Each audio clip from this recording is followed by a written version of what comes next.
Hello, everyone. Welcome to Kamen Rider Gavv, episode 16, The Gift of Noël. That's right. We're here at the Rider Time Podcast, and we're dressing a little bit casual today because this is the last podcast of the year. Not just the last podcast at Rider Time Podcast, but the last Morphin Network podcast in 2024. Can you believe it, guys? We are finally at the end of the year. I mean, we're not at the end of the season, obviously, but so many crazy things happened. Like, there's so much to reflect on. We did 4 seasons of Kamen Rider on the Rider Time archive. We covered, combined 3 seasons of Ultraman, because we got a little bit of the end of Blazar and most of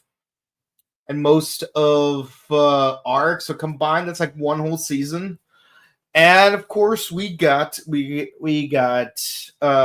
finished one season of Sentai, started another season of Sentai, as well as the current iterations of Kamen Rider. That's right. We finished God Charge, started Gavv, we finished King Oger, started Boom Boomger, we finished Blazar, and we did all of Tiga, Rube, and we're almost done with Arc. And of course, we did Build, we did Kiva, we did Fies, and then we came back for Gaim. And Gaim took a while, by the way. Thank you, Toei, with your infinite movies and guidance and whatnot. But, 4 whole seasons of Kamen Rider. Technically 5 if you combine the beginning and end of the 2 newest seasons. We did a lot of stuff, and also we got a bunch of vlogs done on our sister channel, a bunch of movie reviews on our sister channel, and of course we uploaded about a little over 20 interviews from Power Morphicon, which was this year, and we're not even halfway done with all the interviews that we recorded. We still have plenty more left to go, and I'm excited to share some of those interviews with you guys as they progressively come through. And I am thankful for all the time you guys have spent watching our channel, commenting, live chatting. It's phenomenal, and it really pushed me, and as well as the rest of the team, to do our best and make our content unique and enjoyable for you guys, and we are very grateful for your continued support. We have some new faces helping us out this year in order to get you all the content that you've been getting this past year, and hopefully we will be able to continue this awesome momentum to entertain you guys. And we're closing off the year with our mid-season finale of Kamen Rider Gavv. It's crazy. This has been a wonderful season so far, and we're at the end of the arc. Can you believe it? It's crazy. Let me know what you guys thought of this episode, as well as the arc as a whole. I'm more than happy to hear what you guys have to say about it. Now, of course, where we left off, Valen was defeated by the crab guy, and he has been captured, while Shoma is struggling to figure out his relationship with Hanto, because he did earlier say, if I see any Granutes, I'm going to destroy them no matter what. But Shoma himself being a Granute, this raises some issues, because I don't want my new best friend to destroy me. But that also is why he had such high hopes for this crab dude to be reformed, because if he's reformed, that could prove to Hanto that not all Granutes are bad. And then from what we've seen from one episode in particular, I think it was episode 4, Not all Grand Newts were bad, but pretty much everyone who works for Stomach Inc., it could very well be listed under the bad guy territory. Now, we also get a new player on the board, Rogin 9, and yeah, it's a play on the fact that the word 9 Q becomes Rageku, which is an anagram, Kurage, which means jellyfish. And yes, Rageku is also the name of the sea overlord from Geki Ranger. I don't think it's meant to be a direct reference, but any reference to Geki Ranger, or by extension Power Rangers Jungle Fury, is always something to get me excited for. So, here's hoping we get to see some cool stuff with this guy. And we did. In the previous episode, he was able to turn an entire courtroom into presses. High quality presses, mind you, by basically like stabbing them all with his tendrils and injecting them with oxytocin. So they're forced to be they don't explicitly say oxytocin, but me being a guy who likes human physiology, yeah, you're going through a severe surge of oxytocin, which means you're going to be super joyous and perfect condition to turn into a press. And of course, this actually impressed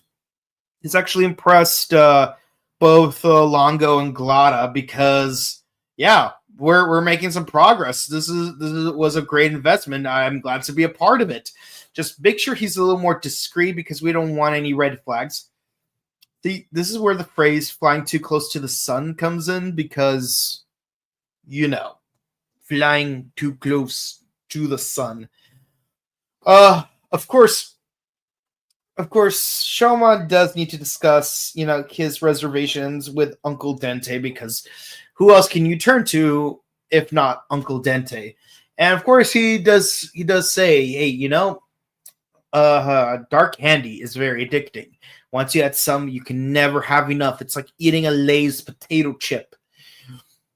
And I call cap on the Lay's potato chip, because I've been able to eat a single Lay's potato chip and not want more.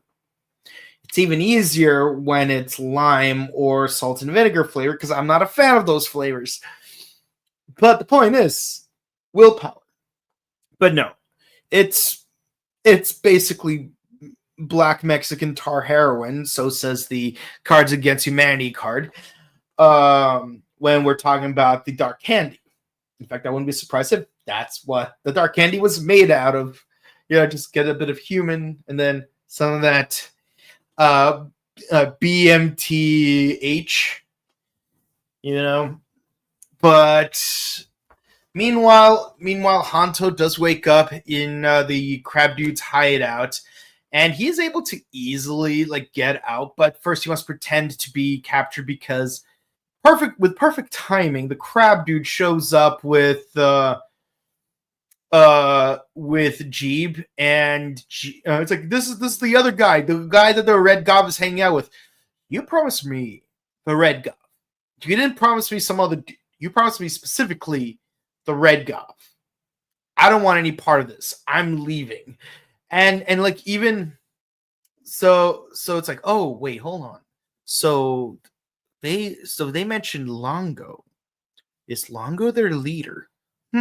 See, I love that Hanto's piecing together things about Stomach Inc. He got the name off of this guy, who is very verbose, as it turns out, because it almost seems like 67% of everything that Hanto knows about the Granudes, he learned from this Crab Dude.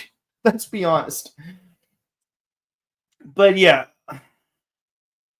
So he finds out that Lango is the name of the possible higher up. So I'm gonna pretend to be captured a little bit longer, so I could get some more intel. Meanwhile, um, Sachika makes pasta for Shoma and her to eat while they wait for Hantu to come back. And of course, the Gochizos are still looking for him. I love that he's still using the Gochizos to do some scouting. So there's really no new snacks to discuss in this episode, but they do eat pasta. So let's talk about spaghetti. Yeah, spaghetti. I don't eat spaghetti, at least not anymore, but let's talk about it. Pasta was first invented by the Etruscans back in 400 BC, and it came in two varieties.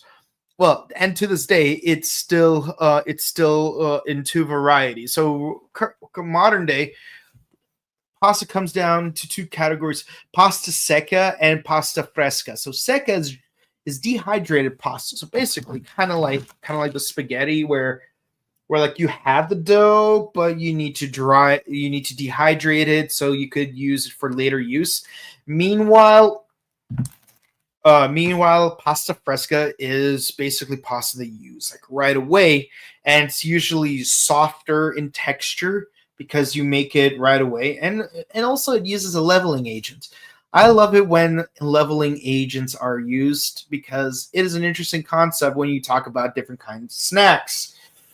Now, one of my favorite pasta frescas is ravioli because it's very similar to Soviet pilmeni, which are basically Siberian dumplings, but they come in different varieties based on which Soviet country you're in. So there's a similarity, and I'm gonna be honest though, you putting meat inside a ravioli, it's a relatively American thing. Honestly, if you just put cheese or maybe cheese with some vegetables, it's ravioli. That's a better idea than using meat. Don't get me wrong, I love meat. It just doesn't feel right with pasta for me, unless we're using guanciale to make pasta carbonara. But I don't know, something about using like beef or fish or even chicken just does not feel right when it comes to pasta. It's just weird for me. Like spaghetti and meatballs, which we're gonna get into, is definitely an American thing, and again, we're gonna get into that. So, but the actual use of spaghetti, specifically spaghetti, came from the 5th century Anno Domini, during the invasion of Sicily. So it did originally start off as an Arab dish, and then because of the conquest of Sicily, it became more synonymous with Italy, because it ended up being stuck there for a while when the Roman Empire took back, the Italian islands. And of course, spaghetti became very common in Italy for God knows how long, and but it was still just pasta with sauce, sometimes cheese, but mostly pasta with sauce. And marinara is mainly tomato, garlic, oil, maybe a few other spices, but mainly those three ingredients: tomato, oil, and garlic. Now, in America, pasta sauce ends up having becomes a little bit more. We're going to get into that. So during the late 19th century, a lot of Italians go to America, mainly New York and New Jersey, because stuff's been going on in Italy. Let's just leave it at that. And of course, because of the popularity of spaghetti, it's like, okay, so like basically we're going to have to mainly focus on spaghetti as our Italian marketing, because just like with the Chinese, when they first came to America, it's like people did not like the natural, delicious, spicy foods that the Chinese food would have. So they had to use some sweetening agents in order to make the Chinese food more marketable to the American palate. And we already went into how sushi changed when Japanese were coming to America. So what's really interesting is that at the time, especially towards the 1920s, America became very focused on carbs and protein. Carbs and protein. We need bread. We need meat. Bread and meat. Bread and meat. Nothing else. Bread and meat. And also at the time, also in the late 19th century, meat became way too expensive in Italy. So like even the concept of meatballs, it wasn't even used in pasta. It was more used as either you eat it dry, like you would see in a Korean karaoke place, believe it or not, or it would be an ingredient in soup, but it would not be an ingredient in pasta. And again, because of how expensive meat was in Italy at the time, it was very rare for people to use meat anyways. So when they came to the US, found out that it was the perfect time to use meat in their industry.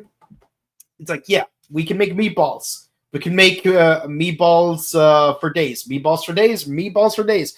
And to satisfy the palate of the whole, I need carbs and protein at the same time market, someone had the idea of making spaghetti with meatballs. So you got the carbs, you got the protein, and then in 1914, you had Chef Boyardi, who was a real person, as it turns out, and he made real Italian food.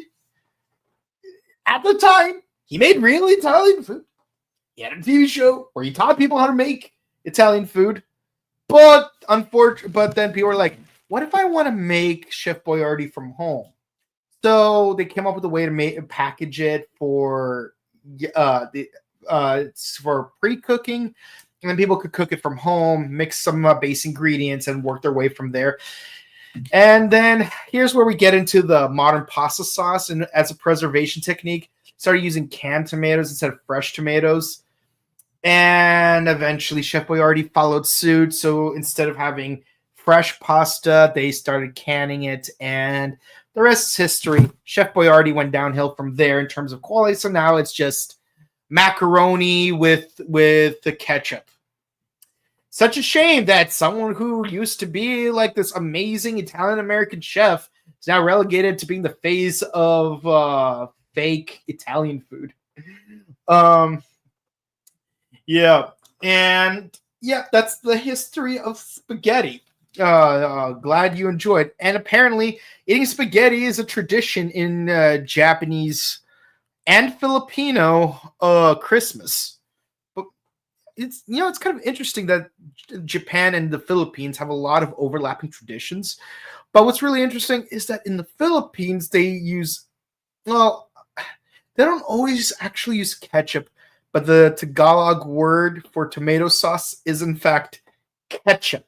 So if you're Italian, I feel bad for you if you ever go to the Philippines. And yeah, they even had spaghetti in Filipino McDonald's at one point.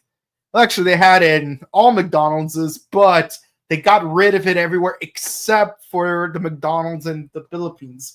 Another thing that's popular in Japan is eating fried chicken, especially KFC's fried chicken, which is interesting because in the Philippines, they have Jollibee. And I'm going to be honest, I'd rather eat Jollibee. This isn't, like, I'm going to be honest, though, it's like, I'm not a fan of ketchup with spaghetti. And honestly, I'm not a big fan of fried chicken. But if I am going to eat fried chicken, I'd rather eat Jollibee than KFC. There's definitely a better consistency in the texture of the skin. I'm just more of a grilled chicken kind of guy, I'd be open to eat Jollibee more frequently if they had a grilled chicken as an option. But yeah, it is Christmas, so I may as well bring up the use of chicken and spaghetti in Christmas. So that's pretty much why we have like a whole 2-minute scene where they're eating spaghetti together, even though And then me going into a 10-minute history rant about spaghetti. Man, I'm saying spaghetti more frequently than Eminem in 8 Miles. But yeah, Sachika reminds Shoma that, hey, in the gift of Magi, it's like, yeah, they give each other very inconvenient gifts, but they do it because they love each other. People care about each other on Christmas. As they should. And by the way, yes, Merry Christmas, Happy Hanukkah to everyone because, 'tis the season. Both holidays are on the 25th this year. And while Christmas may be over, Hanukkah's still running. So enjoy those jelly donuts. And I don't mean the Pokemon jelly donuts where they're just really rice balls. I mean, enjoy your actual jelly donuts. I already did a segment on jelly donuts on the show, so watch that earlier episode anyways. But yeah, so Ragan 9 is still like collecting people. In the most recent case, he actually got a whole movie theater of people, which is amazing. I'm so glad that he didn't go to a screening of Sonic 3. Because a lot of people will be going to the screening of Sonic 3. Let's be honest. Well, he would definitely get more victims at a Sonic 3 screening than he would in a Mufasa screening. But yeah, he is warned, hey, you gotta be more discreet, dude. And he's like, okay, well, I'm gonna go get some more human presses because I want to get into the inner circle. Hello? What's going on here? Ragan 9 has his own secret intentions. Is he going to betray them as a good guy? Is he going to betray them as a third party working for Noël? There's a lot of suspicion, especially since we know he's going to become Kamen Rider Vlam. Anyways, so Crab Dude tries to get another plea for Crab Dude tries to get another plea with one of Longo's agents. So it's like, hey, can we just bring this guy in anyways? Like, just take me through the secret door. It's like, secret door? What's behind the secret door? Gotta know about the secret door. Secret door, secret door, secret door, secret door, secret door, secret door, secret door, secret door, secret door, secret door, secret door, secret door, secret door, secret door. See, that's a Curse of Cowardly Dog reference right there. No, sorry, not Curse of Cowardly Dog. It's a Foster's Home for Imaginary Friends reference because there's a secret door. And what's behind the secret door? It's Frankie's scribbles. She made a lot of them, and there's too many of them. That's why we never open the secret door. And of course, someone wakes up. It's like, oh, you never had me fooled. I'm going to use you as a bargaining chip. Yeah, that's right. And of course, Noël is having some fun combining his uncle's notes with Suga's notes to create a new driver. A new driver. It's Vlam's driver. Let's be honest. Thankfully, Shoma does find the warehouse where Hanto is being hidden in, and thanks to one of the Gochizos that he gave to Hanto. And of course, he's confronted with the crab dude, and of course, he does get tricked by the guy in order to like not transform and fight him.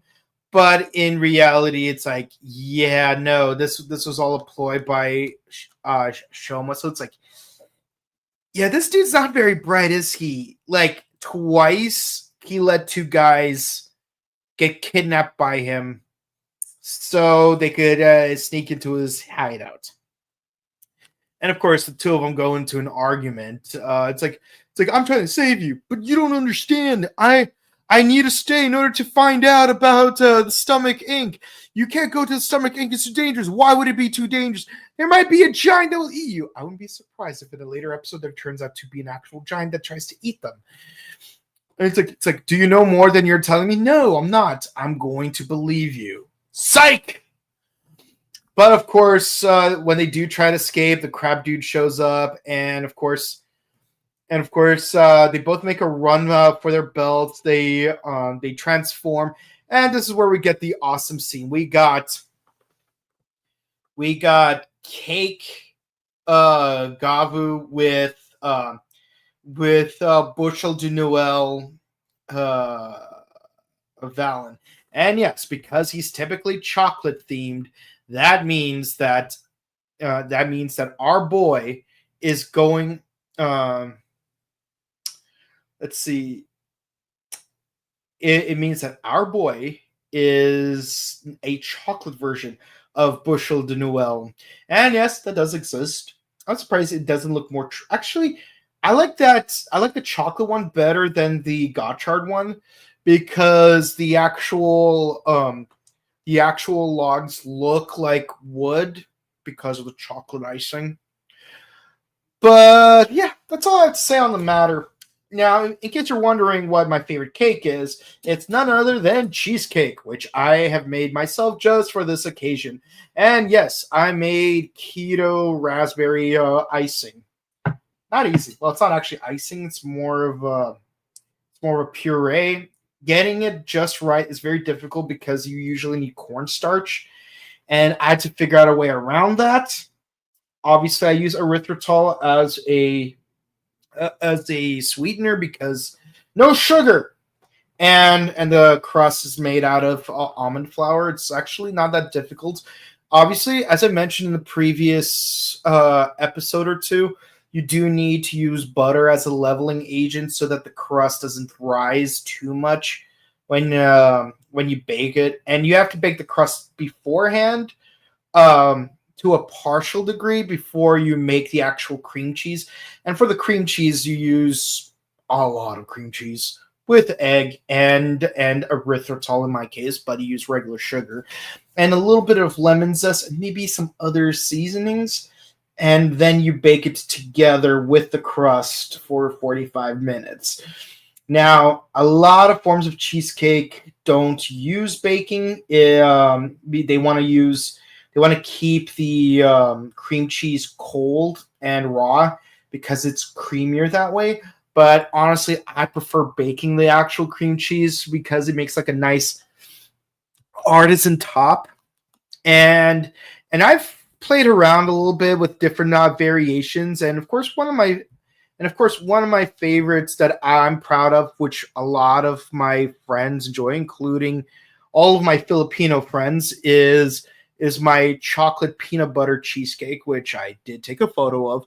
And yes, I used real dark chocolate and a layer of peanut butter. And the best part of it is, in the outer crust, the chocolate is still, when you refrigerate, the chocolate regains some of its hardness.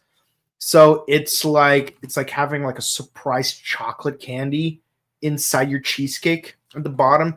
It definitely adds a certain je ne sais quoi to it. Unfortunately, I didn't have time to bake a new one myself because I only had enough time to make like a raw cheesecake. So here's a raspberry cheesecake that I made. But in case you're wondering what my favorite dessert is, it's cheesecake, which I have made a keto version of, and well, several keto versions of. And honestly, I rather like challenging myself to figure out ways around using certain ingredients because it really challenges you to be more creative. And also, considering when you have friends with various dietary restrictions, it helps to like be able to stay on your toes in terms of catering to people. I love to cook. That's why Kabuto is my favorite writer. It is what it is. But yeah, I made cheesecake this week because tis the season. It's the best kind of cake. And by the way, cheesecake is not really cake so much as it's a tort, you know. And to go more into it, cheesecake has been around since ancient Greece, but the earliest use of the phrase cheesecake is from Cato the Elder in the book De Agricultura, and that was from a while back. And there are three variations, and the one that most resembles the modern day cheesecake is the placenta, which we did discuss in a previous episode. Gotta love placental cakes. they're pretty good. And there have been other variations, including elderflower rosewater. In France, the French are kind of weird. And also in England, like around 1390. But the modern cheesecake was first developed in 1872 by William Lawrence from New York. And basically, it was invented with the purpose of resembling a fermented cheese known as the Neuchâtel. Thankfully, it isn't. It doesn't look or taste like a Neuchâtel, but it does have the same, but it has a very close texture of creaminess to it, and that became really popular. But the use of the graham cracker crust came a lot later. And also the use of graham cracker crust is mainly an American thing, but the American recipe became more popular worldwide, which is why now we use graham cracker for the crust. Me, I use almond flour, but that's because, again, I'm trying to improve my ability by limiting which ingredients I'm allowed to use when I make pastries. But going back into it, I love the Bushel de Noël form of Valen. And the transformation is also pretty cool because it looks like he has a giant cannon, which unfortunately he doesn't get one. But it just cuts open so you can see a cross section, which I appreciate because that's the whole point. And yes, he has the giant axe just like Gavv did, and he does this amazing spin technique, which allows him to hold the crab dude in place while Gavv uses his own attacks. And yes, we do see the whipped warriors all over again. And yes, they're the Chakodon and Zaku Zaku Chips variants. So that's really cool. Yeah, we finally defeat this guy by combining their slashing attacks because now they both have slashing weapons. Previously, Valen only had a gun. And it's really funny because what's really funny is watching in the background when the whip warriors are sneaking around. It's what are you guys up to? That's adorable. Yeah, and also the chocolate bushel also lets him create giant logs to trap him in, which is great. We see the Gavv use the logs in episode 13 to just use a defensive thing, but using it as a trapping technique looks way cooler. And of course, our heroes celebrate their Christmas party by eating pizza, fried chicken, and cake. Pizza is not as much of a Christmas food, but yes, fried chicken. Everyone loves fried chicken. I wouldn't be surprised if KFC sponsored this episode, but it is what it is. Yeah. But nevertheless, while they're celebrating, Valen is thinking to himself, I think Shoma is hiding something from me. He knows more than he's letting on. While Shoma's I cannot let him know that I'm actually a Grand Newt. Meanwhile, elsewhere, Ragu 9 is walking around skulking because we know he will have a focus episode next week. And by next week, I mean in 2 weeks. Because this week, there's no episodes. It's the obligatory New Year's break. We'll be back in 2 weeks. And that's the end of the episode. This episode, yeah, give it a 10. It's really fun. We get to see some more we see both main characters develop themselves and how clever they are. We get to see more development from the Grand Newt side, especially between Raga9 and Lango, where we're getting some development with Niel with his construction of a new driver. And oh man, I can't wait for next week. And by next week, I mean January, for us to see what happens next. New arc. As far as the entire arc as a whole goes, It was great. Way better than Gotchard. It was no contest. The characters were so well developed It's not even just Shoma. Even Hanto and Sachika were really well developed.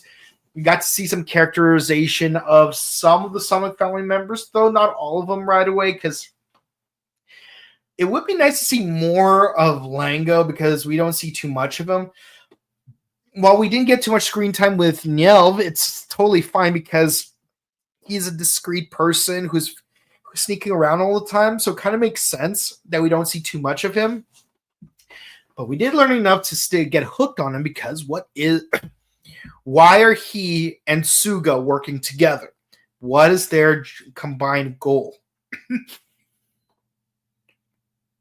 The twins, fantastic villains. It's sad to see that Sheeta did die and Jeeb has to deal with it. I wish we could see more of Jeeb dealing with it. I'm surprised Jeeb didn't die in this episode because it really feels like pacing-wise, we would dedicate the last two episodes with Jeeb trying to get revenge for Sheeta and then failing. So I'm surprised that he's going to stick around for the next arc. I'm curious what the next arc will entail. Yeah, not a lot of Glotta though, unfortunately. So I would say that as of this time, she is the weakest link in terms of character development. But yeah, no, I'm enjoying. I love the way they develop the Gochizos, the way they're utilized. I love the choreography, the camera work. This was a fantastic arc.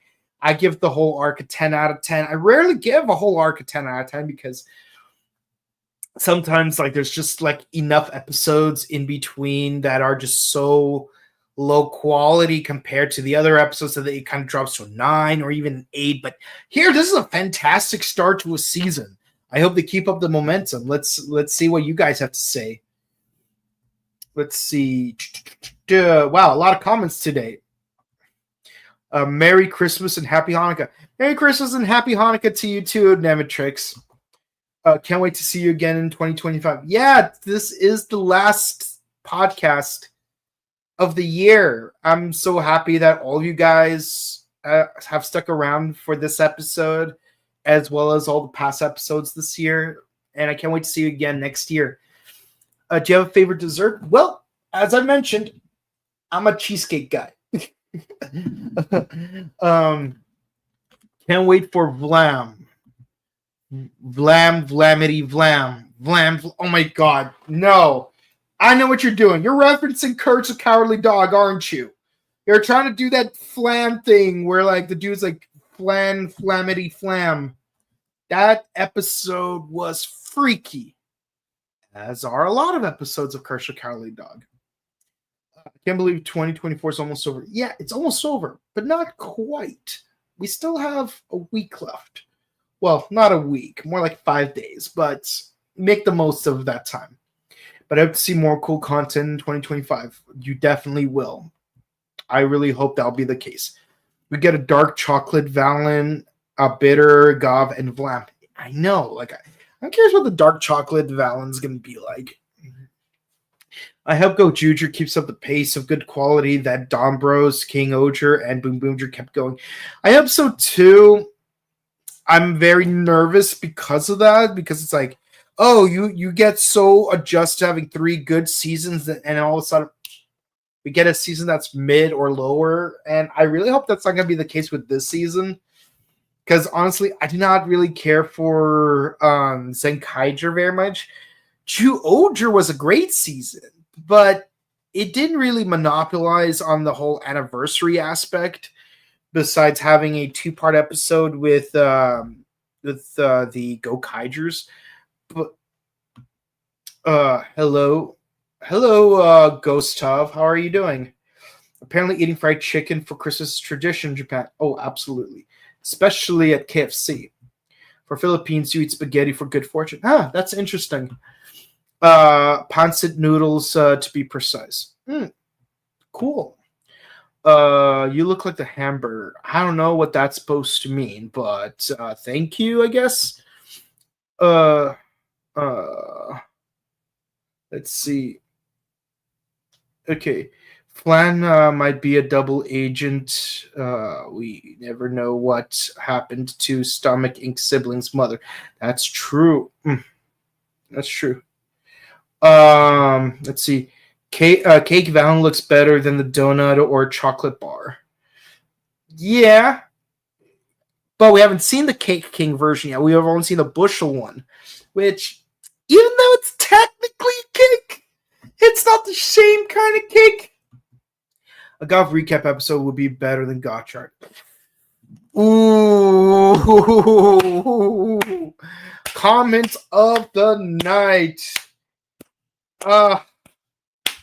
Comment of the night. Yes. I hate clip show episodes. Surprisingly, Toei has done a relatively better job at them recently. Starting with Dawn Brothers. But yeah.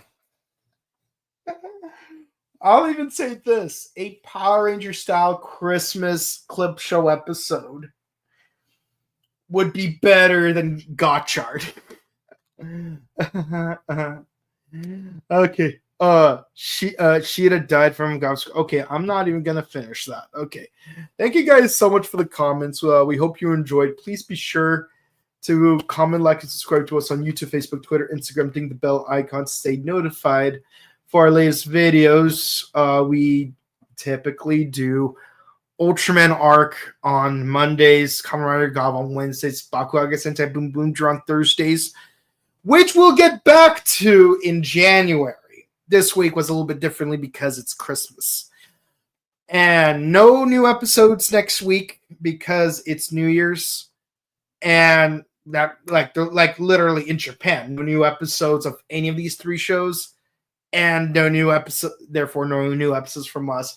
And we're taking a 1 week break from Rider Time Archive, so that in first Sunday of January, we're getting back to doing Kamen Rider Archive with our very first Showa season that we've ever covered.